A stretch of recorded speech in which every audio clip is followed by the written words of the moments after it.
Stock మార్కెట్ల నష్టాలకు ఎట్టకేలకు బ్రేక్ పడింది. దేశీయ స్టాక్ మార్కెట్లు భారీ లాభాల్లో ముగిశాయి. ఇటు యుఎస్ మార్కెట్లు కూడా నష్టాల నుంచి కోలుకున్నాయి.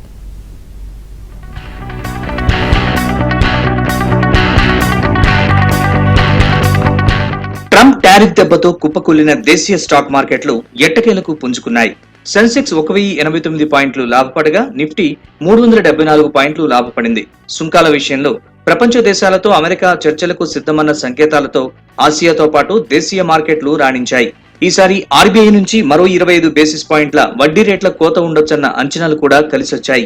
ట్రంప్ టారిఫ్ దెబ్బకు నష్టపోయిన అమెరికా స్టాక్ మార్కెట్లు సైతం క్రమంగా కోలుకున్నాయి. స్టాక్లు కొనడానికి మదుపర్లు మొగ్గు చూపారు.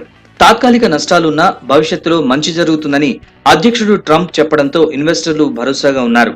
అమెరికా జీడీపీ వృద్ధి రేటు 4.2 నుంచి 4.7% ఉంటుందంటూ సిటీ గ్రూప్ పాజిటివ్ రిపోర్ట్ ఇవ్వడంతో ఇన్వెస్టర్లలో విశ్వాసం నెలకొంది.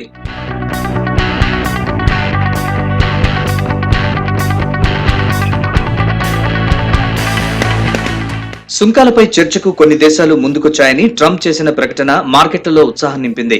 ట్రంప్ కూడా కాస్త వెనక్కి తగ్గుతారనే అంచనాలున్నాయి. దీనివల్ల వాణిజ్య యుద్ధ ఆందోళనలు తగ్గుతాయనే సంకేతాలు సూచీల సెంటిమెంట్ ని బలపరిచాయి.